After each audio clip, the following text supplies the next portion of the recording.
مذکورہ گائے سے ٹکرانے کے بعد شو روم کا مالک کراتا ہوا اور لنگڑاتا ہوا اندر آیا تو سخت برہم تھا۔ بس چھوڑ دیتے ہیں اور اب جس سے چاہیں ٹکراتی پھریں، گاڑیوں سے یا بندوں سے، وہ بے ربط الفاظ میں بولا، مگر صاف ظاہر تھا کہ وہ اسی اللہ میاں کی گائے کا شکوہ کر رہا تھا جس نے اسے ٹکر ماری تھی۔ خو یارا خدا کا شکر کرو، میں نے کہا۔ جی خدا کا شکر ادا کروں، کس بات پر؟ اس بات پر کہ تم بچ گیا، محسن بولا۔ سالم بچ گیا، اور اس بات پر کہ وہ گائے تھی، شیر نہیں تھا، میں نے کہا، یا ہاتھی نہیں تھا۔ شو روم کا مالک خون کے گھونٹ پی کر اس مذاق پر مسکرایا کیونکہ وہ مسکرانے پر مجبور تھا۔ آپ کی چیز آ گئی۔ کون سا چیز؟ میں نے کہا۔ وہ جو اوپر بیٹھا ہے، وہ تو ڈرائیور ہے، شو روم کا مالک بولا۔ اچھا، ٹرک کا ساتھ ڈرائیور مفت کتنے کا ملا؟ 4 لاکھ پورے۔ شو روم کا مالک کرسی پر بیٹھ گیا۔ ہم کو ڈرائیور نہیں چاہیے، اس کا قیمت کاٹ دو، کمپنی کا بولو ڈرائیور واپس۔ موسی نے کہا، ہمارا چاچے کا پتر خود ڈرائیور ہے، موت کا کنویں میں موٹر سائیکل چلاتا ہے۔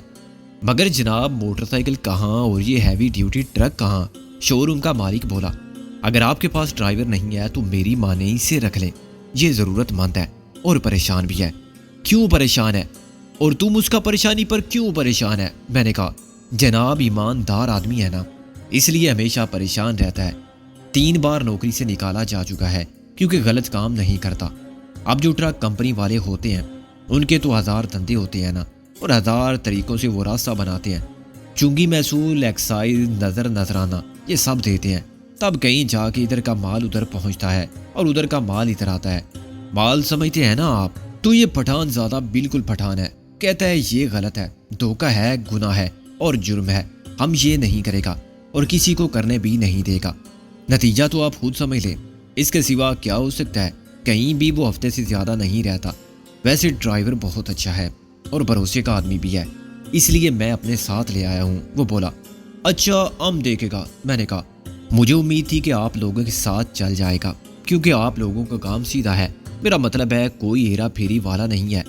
اس کو بولو گاڑی کو ملتان روڈ پر لے جائے، ادھر فلم اسٹوڈیو سے آگے کھڑا کرے۔ میں نے کہا، ہم ادھر ہی آ جائے گا، باقی بات ادھر کرے گا، موسی نے کہا۔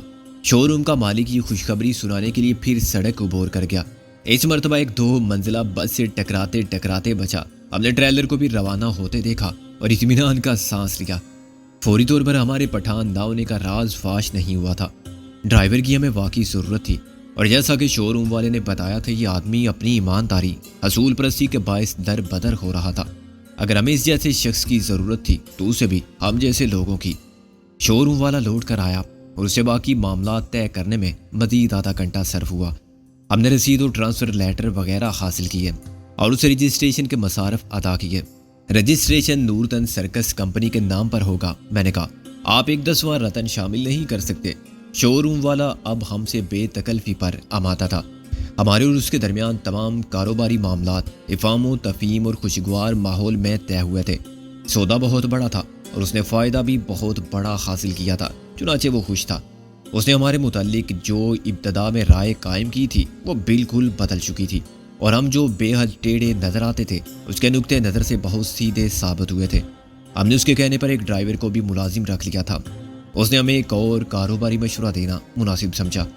10واں رتن وہ ہم نے ابھی رکھا ہے۔ میں نے کہا، میرا مطلب تھا کہ 11 کی ٹیم ہوتی ہے جناب۔ وہ ہنسا، میرا ایک بھتیجا ہے، اسے بھی بڑا شوق ہے ایسے کرتب دکھانے کا، چھوٹا تھا تو ایک بار چھت پر سے کود گیا، مشکل سے 7 سال کا ہوگا۔ پھر کیا ہوا؟ لنگڑا ہو گیا 7 سال کی عمر میں؟ وہ جی وہ تو نہیں، اس کے والد یعنی میرے بھائی کا ہاتھ ٹوٹ گیا، شو روم والا بولا۔ انہوں نے بچے کو کیچ کرنے کی کوشش کی تھی، بڑے اچھے کرکٹر تھے، مگر خیر کیچ سب سے ڈراپ ہو جاتے ہیں۔ دوسری بار جناب اس نے باعمر 14 سال ایک درخت سے دوسرے درخت پر چھلانگ ماری، مگر درخت ذرا دور رہ گیا۔ اچھا، پھر اس کا ٹانگ ضرور ٹوٹا ہوگا۔ نہیں بھائی صاحب، اس کو پھر کسی نے کیچ کر لیا ہوگا۔ میں نے کہا۔ شو روم والے نے نفی میں سر ہلایا۔ ایک بکری ٹوٹ گئی، پیڑ کے نیچے کھڑی تھی، وہ بکری کی کمر پر گرا، خیر مرنے سے پہلے اس کو ذبح کر لیا گیا تھا اور بریانی اچھی پکی تھی۔ اب وہ 21 سال کا ہے، ہر 7 سال بعد وہ کسی کا کچھ توڑتا ہے۔ میں نے فیصلہ کیا 7 سال میں باپ کا ہاتھ، 14 سال میں بکری کا کمر، اب 21 سال میں وہ کیا توڑے گا؟ ہمارا گردن۔ نہیں، اس کو بولو چڑیا گھر کے پنجرے پہ چڑھ کے شیر پر کودے۔ ظاہر ہے ہمارے اس مشورے کے بعد شو روم والے سے مذاکرات ختم ہو گئے اور ہم اسے ہاتھ ملانے کے بہانے اس کو اچھی طرح جھنجھوڑ کے رخصت ہوئے۔ اس نے کہا کہ وہ نورتن سرکس کمپنی کے نام پر ٹریلر کے ٹرانسفر کی کارروائی اگلے 24 گھنٹوں میں پوری کر لے گا۔ اس ٹرک ڈرائیور کا انٹرویو نہ کر لیں؟ محسن نے وہاں سے روانگی کے بعد کہا۔ کر لیتے ہیں، شاید ایک کام کا آدمی مل جائے۔ میں نے کہا ہمیں اس کوارٹر سے بھی فوراً نکل جانا چاہیے۔ محسن بولا، سراج کی ماں کی وجہ سے گڑبڑ نہ ہو جائے۔ کہیں پاگل پن میں اس نے بولنا شروع کر دیا، سب کے سامنے تو ہم پھنس جائیں گے، مگر اب ہم جائیں گے کہاں؟ میرا خیال ہے کہ ٹریلر میں ہم محفوظ ہوں گے۔ محسن بولا، کیا اس پر سرکس کا نام لکھوا لیں؟ ابھی نہیں، محسن نے کہا، خواہ مخواہ لوگ جمع ہوں گے اور 10 قسم کے سوال کریں گے۔ ابھی تو وہ عام قسم کا ٹرک لگتا ہے جو عموماً بڑے شہروں کے درمیان سامان لاتے لے جاتے دکھائی دیتے ہیں۔ میں نے تائید میں ساری لایا، اگر یہ بیان نہ دیا جاتا کہ میو ہاسپٹل میں داخل بہن مر گئی ہے تو ہم 2-4 دن وہیں مزید گزارا کر لیتے، لیکن اب نہیں گزار سکتے، ہمیں روانہ ہونا پڑے گا، یہ بتا کے کہ ہم بھی میت کے ساتھ واپس جا رہے ہیں۔ محسن بولا، ٹرک ابھی ملتان روڈ پر ہی تھا کہ ہم نے اسے جا لیا۔ اس کی رفتار بہت کم تھی اور شہر کی ٹریفک میں اور بھی کم ہو گئی تھی۔ اس قسم کے ٹریفک کو مخصوص سڑکوں پر سے گزرنے کی اجازت تھی، تنگ سڑکوں اور بازاروں میں ہیوی ڈیوٹی ٹرک نہیں لے جا سکتے تھے، چنانچہ اس نے بھی راستہ لمبا اختیار کیا تھا۔ ہم اس کے پیچھے پیچھے چلتے گئے۔ ہم نے اسے صرف ملتان روڈ پر اسٹوڈیوز سے آگے جانے کی ہدایات دی تھی، یہ نہیں بتایا تھا کہ اسے کتنا آگے جانا ہے۔ میں نے بہتر سمجھا کہ اسے خود گائیڈ کروں۔ آبادی سے نکلتے ہی میں نے مائکرو بس کی رفتار بڑھا کے اسے اوورٹیک کیا اور اپنے پیچھے آنے کا اشارہ کیا۔ 8ویں میل کے نشان پر مجھے سڑک کے بائیں کنارے پر ایک صاف حصہ نظر آیا جہاں ٹرک کو کھڑا کرنے سے ٹریفک میں ذرا بھی خلل نہیں پڑ سکتا تھا۔ ڈرائیور نے ٹرک کو میری ہدایت کے مطابق بالکل آخری حصے میں روک دیا۔ ٹرک اب سڑک سے تقریباً 50 گز دور تھا اور یہ جگہ ہر لحاظ سے محفوظ تھی۔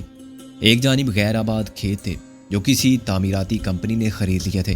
ان کا سائن بورڈ ڈسٹرکٹ کے کنارے نصب تھا جس پر منصوبے کے بارے میں پبلک کو کارآمد معلومات فراہم کرنے کے بعد مشورہ دیا گیا تھا کہ وہ تفصیلات کے لیے فلاں نمبر پر رابطہ قائم کریں۔ آگے پیچھے مکانات اس خالی پلاٹ کے بعد شروع ہوتے تھے، چنانچہ 3 طرف سے ہم الگ تھلگ تھے۔ چوتھی سمت یعنی سڑک کے دوسرے کنارے پر نئی بنی ہوئی دکانیں تھیں، ان میں سے بیشتر کے شٹر گرے ہوئے تھے اور مکفل تھے۔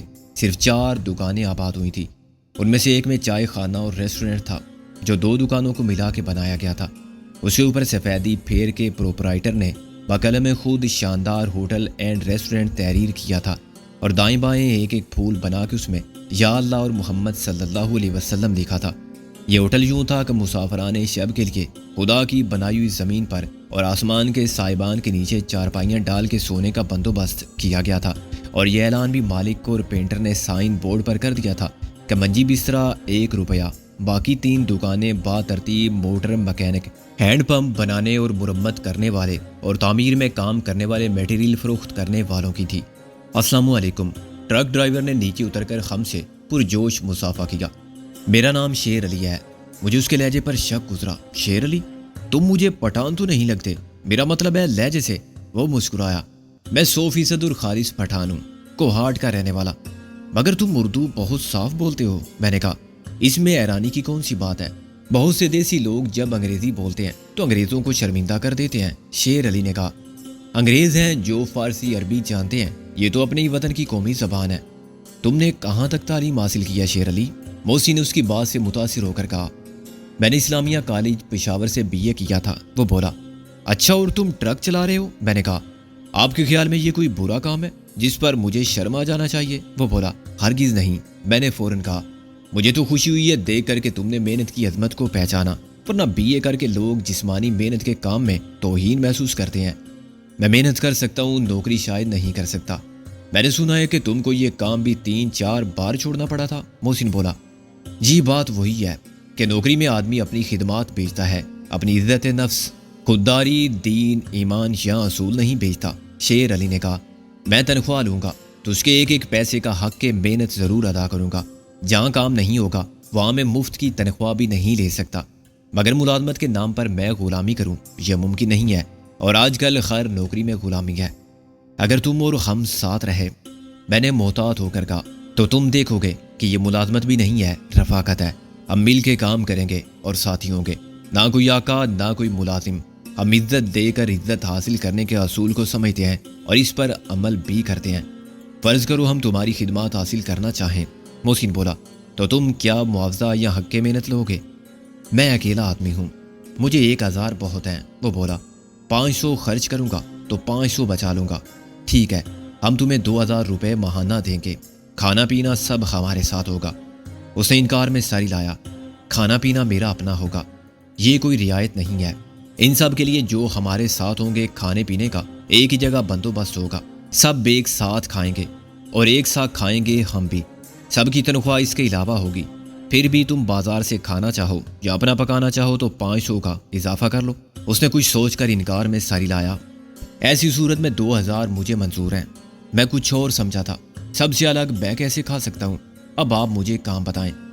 کام صرف ٹرک چلانا، میں نے کہا۔ میں نے سنا ہے آپ کوئی سرکس قائم کر رہے ہیں۔ وہ بولا، یہ صرف سرکس ہی ہوگا نا، کچھ اور تو نہیں؟ کچھ اور سے تمہارا کیا مطلب ہے؟ مطلب یہ کہ بہت سے تھیٹر سرکس والے آوارہ عورتیں اور لڑکے رکھ لیتے ہیں۔ ہو نو، ہم کوئی بھی غلط کام نہیں کریں گے، تم دیکھ لو گے خود ہی۔ میں نے کہا، ہم اسمگلر بھی نہیں ہے کہ ٹرک کو غیر قانونی کاروبار کے لیے استعمال کریں۔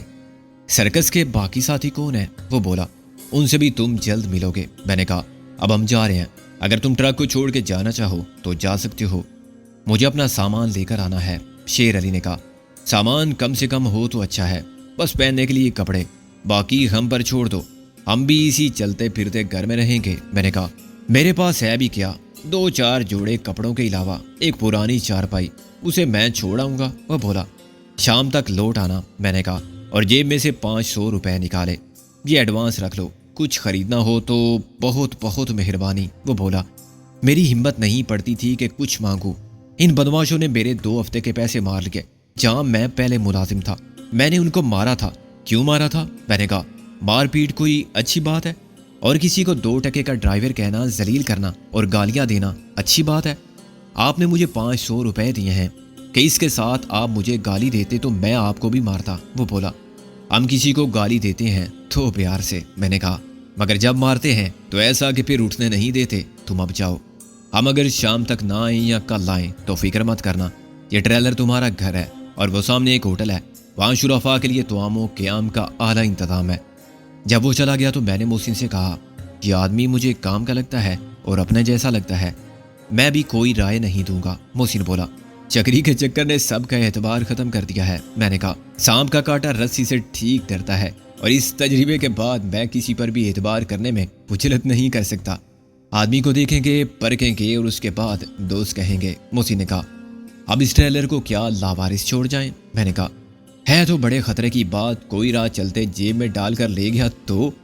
جواب دینے کی بجائے میں نے سڑک کے دوسرے کنارے پر واقع گیراج کا رخ کیا۔ وہاں ایک گنجے سر والا فارغ کھڑا تھا، مگر ہمیں آتا دیکھ کر وہ ایک گاڑی کے اٹھے ہوئے بونٹ میں گھس گیا۔ ہم نے بونٹ بجا کے اسے متوجہ کرنا چاہا، مگر بونٹ تو بس اشارے کا منتظر تھا کہ ایک دم گر گیا۔ اس نے ایک زوردار خائی کی اور سر کو رگڑتا ہوا باہر نکلا۔ واہ جی واہ، آپ نے تو سر پھاڑ دیا تھا۔ اور کیا پھاڑ دے؟ میں نے کہا، کپڑے تو تمہارے پہلے ہی پھٹے ہوئے ہیں، یہ بتاؤ اس گاڑی کی ٹیوننگ کر لو گے؟ اس گاڑی کی؟ وہ انگلی سے اشارہ کر کے بولا، وہ گاڑی ہے؟ گاڑی نہیں ہے تو کیا ہے؟ چاڑی ہے، داڑھی ہے۔ موسی نے کہا، میرا مطلب تھا کہ گاڑی ہوتی ہے، کار ہوتی ہے، یہ جی ہاتھی ہے، استاد کریں گے ابھی آ کے۔ وہ بولا، بس تو اپنے استاد سے کہہ دینا کہ صحیح سیٹ کر دیں۔ میں نے کہا، میں چل پڑا تھا کہ موسی نے کہا، وہ چابی؟ چابی؟ میں نے کہا، کون چابی؟ چابی دے کر جائیں گے تو ٹیوننگ ہوگی نا۔ اس نے دان نکال کر کہا، ورنہ ہم ٹیسٹ کیسے کریں گے؟ میں نے چابی اس کے ہاتھ پر رکھ دی۔ غالباً وہ اپنے حقلے پن پر سبھی کے مذاق کا نشانہ بنتا تھا اور برا ماننا چھوڑ چکا تھا۔ ہم اپنی سرکاری گاڑی میں واپس ہوئے۔ ابھی تک سب خیریت تھی۔ ہمارے نئے پروجیکٹ کا سب سے اہم اور مشکل مرحلہ طے ہو گیا تھا۔ ہمیں جس قسم کے ٹریلر کی ضرورت تھی وہ ہمارے پاس تھا، اور اب اگلا مرحلہ تھا دور تن تلاش کرنے کا۔ 2 ہم خود تھے، چنانچہ میں 7 افراد کی ایک باصلاحیت ٹیم کا انتخاب کرنا تھا، لیکن یہ کام آج ہی شروع نہیں کیا جا سکتا تھا۔ سب سے پہلے ہمیں اس کوارٹر سے شفٹ ہونا تھا اور آج ہی رات کو پھر کراچی فون کرنا تھا۔ ہم نے راستے میں رک کر کھانا بھی کھا لیا۔ دوپہر کے بعد ہم گھر پہنچے تو سراج کی ماں سو رہی تھی۔ غالب نے اسے خاموش رکھنے کے لیے اسے سکون آور گولیاں دے رکھی تھیں۔ اس حالت میں اسے لے جانا آسان تھا، چنانچہ کھانے سے فارغ ہوتے ہی ہم نے غالب کو گاڑی میں پہنچایا اور پھر سراج کی ماں کو۔ 1 گھنٹے بعد میں کوارٹر کی چابی دینے گیا تو غازی خان کا پڑوسی موجود تھا۔ آپ جا رہے ہو جی؟ وہ بولا۔ غازی خان کا خط آیا ہے، وہ بھی شام تک پہنچے گا۔ اچھا، میں نے کہا اب اس سے تو ملاقات نہیں ہو سکتی۔ ہاں جی، آپ کی بھی مجبوری ہے۔ بڑا افسوس ہوا۔ بس بھائی، اللہ کی یہی مرضی تھی۔ میں نے ایک سوگوار قسم کی سرد آب بھر کے کہا، یہ بتاؤ کہ غازی خان کی بیوی تو ٹھیک ہے؟ ہاں جی، میں نے نہیں بتایا آپ کو کہ اس کا آپریشن کامیاب ہو گیا، وہ بولا۔ ابھی پٹی نہیں کھلی، مگر غازی خان نے لکھا ہے کہ 1 ہفتے بعد وہ دیکھ سکے گی جیسے پہلے دیکھتی تھی۔ تم وہ سامان دیکھ لیتے جو ہم نے لیا تھا۔ لو جی، آپ ہمیں شرمندہ کرتے ہو، وہ بولا۔ میں تو آپ سے کرایہ بھی نہ لیتا اگر کوارٹر کسی اور کا تھا۔ وہ بھول گیا تھا کہ پہلے اس نے مجھ سے کیا کہا تھا۔ اس نے چند دن قیام کر کے 1 ماہ کا کرایہ ادا کرنے والوں سے ملنے والی رقم جیب میں ڈال لی تھی، اور اس کا ارادہ یہ تھا کہ وہ اصل مالک مکان سے یہ ذکر تک نہیں کرے گا کہ کوارٹر کرائے پر اٹھا تھا۔ اب وہ بڑا امانت دار بن رہا تھا۔ میں نے اس کا شکریہ ادا کیا اور چل پڑا۔ 10 منٹ میں ہم اس علاقے سے نکل چکے تھے۔ گلبرگ کے علاقے میں ایک نیا کافی ہاؤس کھلا تھا جو اس وقت ویران پڑا ہوا تھا۔ میں نے اور موسی نے اندر بیٹھ کے کافی پی اور غالب کے لیے گاڑی میں بھجوا دی۔ جولی نے صرف چائے پی۔ مجھے تو یہ آدمی شیر علی بھی مشکوک لگتا ہے، محسن بولا۔ اسے ہم مشکوک لگے ہوں گے، میں نے کہا۔ بالکل لگے ہوں گے، اور بہت جلد ہمیں اس کو مطمئن کرنا ہوگا، محسن نے کہا۔ یہ تو اچھا ہوا کہ اس نے ہمیں پٹھانوں کے لہجے میں اردو بولتے سنا نہیں تھا، مگر ہم نے غلطی سے بھی انگریزی بولنی شروع کر دی تو وہ چونکے گا۔ فرانسیسی تو خواب میں بھی مت بولنا۔ فی الحال میں اردو یا پنجابی پر اکتفا کروں گا، میں نے کہا۔ کیا یہ بات عجیب نہیں کہ اس نے ابھی تک ہم سے ہمارے نام بھی نہیں پوچھے، محسن بولا۔ اب وہ پوچھے گا تو کیا بتائیں گے؟ وہی جو رجسٹریشن کے کاغذات میں ہیں، میں نے کہا۔ میں عجب خان ہوں، میں عجب خان، ولد پشاور خان، ساکن ڈبگری۔ تو بھول گیا تھا، محسن بولا۔ آئندہ یاد رکھوں گا، مگر یار یہ کسی کو کیا معلوم کہ ہم نے گاڑیوں کی رجسٹریشن کس نام سے کرائی ہے؟ صرف مائکرو بس کے کاغذات میں عجب خان کا نام ہے، اسے بھی نورتن سرکس کمپنی کے نام کرا دیں گے۔ ٹریلر بھی نورتن سرکس کی ملکیت ہوگا تو پھر یہ نام نہیں چلیں گے۔ ہمارے نام ماڈرن قسم کے ہونے چاہیے، جیسے کہ سرکس یا تھیٹر کمپنی کا مالک رکھتے ہیں یا رکھنا پسند کرتے ہیں، میں نے کہا۔ مالک تو غالب ہوگا، محسن بولا۔ ہم صرف جوکر ہیں، اور سرکس میں ہمارے نام بھی مسخروں والے ہوں گے، مگر اصل نام ہمارے ساتھی ضرور جاننا چاہیں گے۔ بٹ برادرز، محسن نے کہا۔ But brothers circus, BBC۔ خیال تو اچھا ہے اور اچھوتا ہے، میں نے کہا، لیکن بٹ برادران کے لیے 3 عدد خم وطن اور ہم کیافہ نام بھی مطلوب ہے۔ مثلاً مسرور بٹ، یعنی یہ خاکسار جو محبوب سے شاد کام ہوا اس لیے مسرور ہے، محسن بولا۔ مشہور بٹ ہو سکتا ہے، مرزا غالب کیونکہ اس کا نام خاصی شہرت رکھتا ہے، اور آپ ہوئے مفرور بٹ، اور اگر یہ پسند نہیں تو زیادہ باری برکم نام ہے، اور استغفار بٹ، ورنہ ایکس بٹ، وائی بٹ اور زیڈ بٹ۔ باہر سے کسی نے مائکرو بس کا ہارن بجانا شروع کیا۔ غالباً جولی نے غالب کے کہنے پر ہمیں یاد دلایا تھا کہ وہ انتظار کر رہے ہیں۔ میں نے ویٹر کو بل ادا کیا اور اسے کہا کہ وہ گاڑی میں سے بھی برتن اٹھا لائے۔ بہت جلد آ گئے آپ، غالب نے تن سے کہا۔ ہم جی، آپ نے بالکل درست فرمایا، میں نے ڈھیٹ بند کر کہا۔ ہم واقعی کچھ جلدی آ گئے، میرا مطلب ہے اس دنیا میں ہر جینیس کے بارے میں یہی کہا جاتا ہے کہ وہ قبل از وقت پیدا ہوا۔ مثلاً محمد تغلق۔ ہم بھی 19ویں صدی کے لوگ 20ویں صدی میں پیدا ہو گئے تو گویا جلدی ہی آ گئے، موسی نے گاڑی سٹارٹ کرتے ہوئے کہا۔ پھر آپ لوگ جلدی رخصت کیوں نہیں ہو جاتے اس دنیا سے؟ غالب نے بنا کر کہا۔ شام ہو گئی ہے، صبح ہوتی ہے، شام ہوتی ہے، شام ہوتی ہے، صبح ہوتی ہے، یہ کوئی پریشانی کی بات نہیں ہے۔ میں چاہتا تھا کہ اپنی اس ٹانگ کا آزادانہ استعمال کر سکوں جس پر پلاسٹر خواہ مخواہ چڑھا ہوا ہے، غالب نے کہا۔ آپ غالباً بھول گئے ہیں کہ یہ ٹانگ ٹوٹ گئی تھی، میں نے کہا، اور صحیح فیصلہ آپ کو نہیں کسی ڈاکٹر کو کرنا ہے۔ میں بھی تو یہی کہہ رہا ہوں، مجھے کسی آرتھوپیڈک سرجن کے پاس لے چلو، غالب نے کہا، جو پلاسٹر کاٹ کے دیکھے۔ اوکے، مگر پہلے خواتین کو گھر چھوڑ دیں۔ اور اس کے بعد کیا؟ محسن نے میرے لہجے پر غور کرتے ہوئے میری طرف دیکھا۔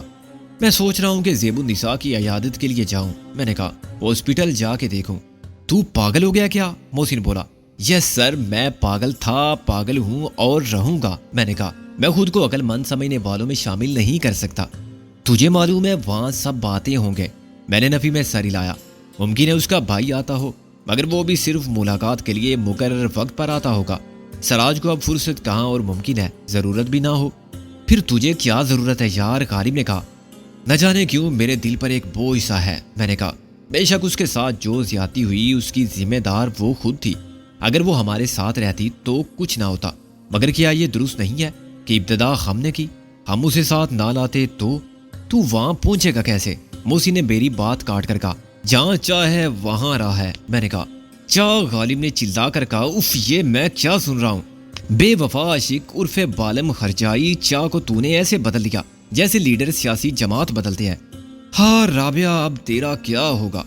تم کیوں چاہتے ہو کہ پہلی ٹانگ ٹھیک ہونے سے پہلے میں تمہاری دوسری ٹانگ توڑ دوں؟ میں نے کہا۔ میں نے محاورہ استعمال کیا۔ اچھا محاورہ استعمال کیا تھا تو بتا دیتے، غالب نے کہا۔ میں ذرا ان پڑھ آدمی ہوں، دل تو میرا بھی چاہتا ہے کہ اس سے پھر ملوں، محسن بولا، اور پوچھوں کہ اب کیا حال ہے اور کیا خیال ہے۔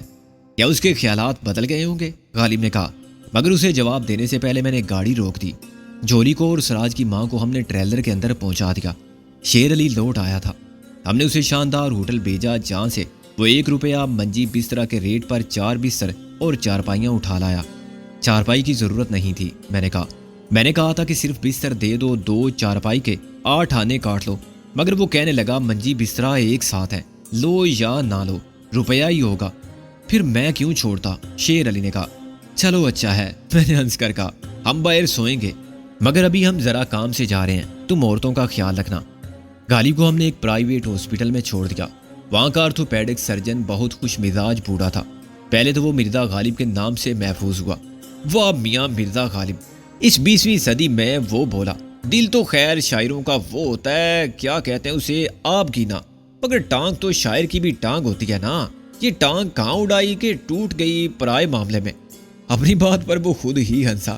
خیر ابھی کاٹ دیتے ہیں، میرا مطلب ہے پلستر کاٹ دیتے ہیں، رہا اندر کا حال تو وہ خدا جانتا ہے، مگر ہم بھی جان لیں گے ایکس رے دیکھ کر، جیسے خط کا مضمون بانپ لیتے ہیں لفافہ دیکھ کر، ایسے ہی تمہاری صورت دیکھ کر میں کہہ سکتا ہوں کہ حال اچھا ہے۔ اچھے عیسیٰ ہو، مریضوں کا خیال اچھا ہے، غالب نے کہا۔ ہم مرے جاتے ہیں، تم کہتے ہو حال اچھا ہے؟ مرے جاتے ہو نا میاں، شاعر اب مری جاتے ہیں، وہاں ہوتا ہے جشن مری، وہ ہنسا۔ ایک بار میں بھی گیا تھا، بڑا بھاری مشاعرہ تھا، مجھ پر بہت بھاری پڑا، کچھ سمجھ میں نہیں آیا کہ کون کیا کہہ گیا۔ شاعری تو خیر سمجھ لیتا ہوں، ورنہ وہاں جاتا ہی کیوں، مگر وہ لاؤڈ سپیکر سسٹم بڑا خراب تھا۔ خیر تو ہاں، تم دونوں ٹانگوں پر جانا چاہتے ہو، آئے کیسے تھے؟ ایک ٹانگے پر؟ وہ صرف باتیں نہیں کر رہا تھا، کام بھی کر رہا تھا۔ اس نے ایک مریض کو رخصت کیا، جاؤ میاں عیش کرو، یہ ٹانگ یہاں سے پھر نہیں ٹوٹے گی، کسی اور جگہ سے ٹوٹ جائے تو میرا ذمہ نہیں، پھر آ جانا۔ بلاخر غالب کے بارے میں اس نے کہا کہ یہ سارا کام چٹکی بجاتے میں نہیں ہو سکتا، چنانچہ ہم لوگ تشریف لے جائیں اور پھر 1 گھنٹے بعد لوٹ کر آئیں۔ میں اور محسن بڑے اچھے موڈ میں باہر نکلے۔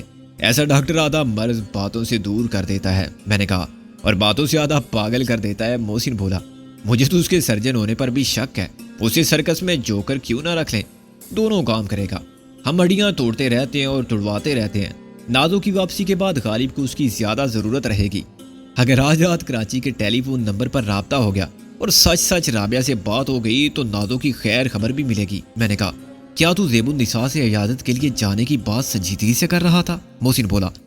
ہاں، مگر یہ کیسے معلوم ہوگا کہ وہ کس ہاسپٹل میں ہے؟ میں نے کہا، وہ نواب خسرو جمشید کی بہن ہے، کسی سرکاری یا نیم سرکاری ہاسپٹل میں نہیں ہوگی، محسن بولا۔ لاہور کا سب سے بڑا اور مہنگا ہاسپٹل کون سا ہے؟ اسے پہلے وہیں دیکھنا چاہیے۔ اور وہاں اندر کیسے جائیں گے؟ میں نے کہا، جیسے پہلے کئی بار دوسرے ہاسپٹلوں میں جاتے رہے ہیں۔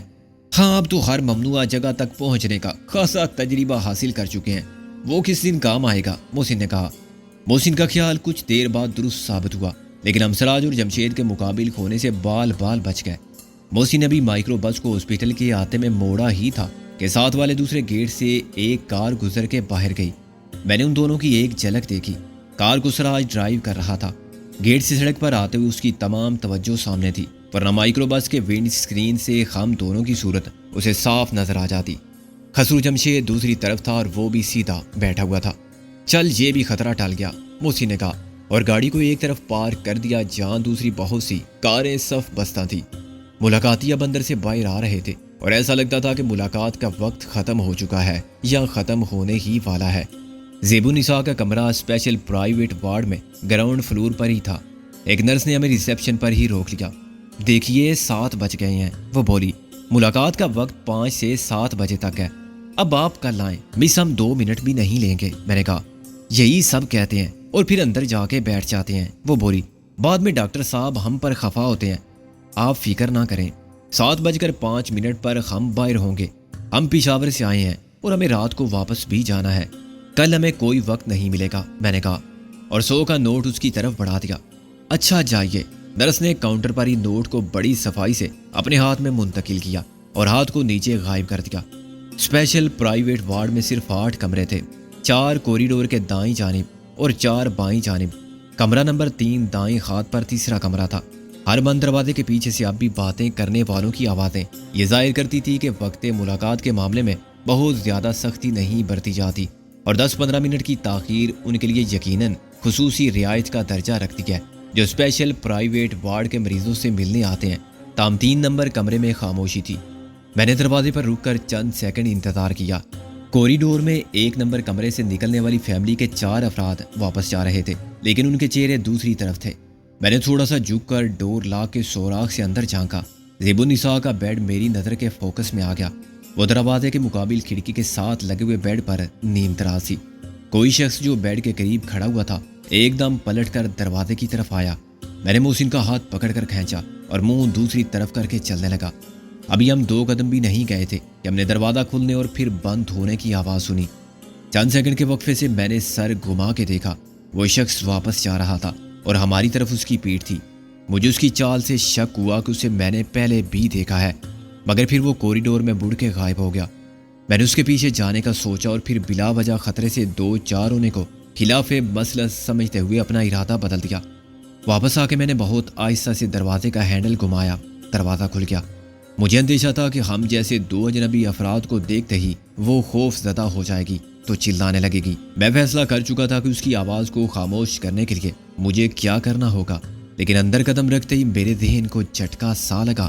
محسن بھی میرے پیچھے اندر آ گیا تھا اور دروازے کو پھر بند کر چکا تھا، مگر زیب النساء کا بیڈ خالی تھا۔ وہ کمرے میں نہیں تھی، حالانکہ ابھی 2 منٹ پہلے خود میں نے اسے اسی بیڈ پر دراز دیکھا تھا۔ وہ کھڑکی بھی اندر سے بند تھی جس کے قریب بیڈ لگا ہوا تھا۔ ابھی مجھے محسن پر اپنی حیرت کے اظہار کا موقع بھی نہیں ملا تھا کہ کسی نے دروازے پر دستک دی۔ اگر محسن نے دروازے کو اندر سے لاک نہ کیا ہوتا تو دستک دینے والا سیدھا اندر آ جاتا۔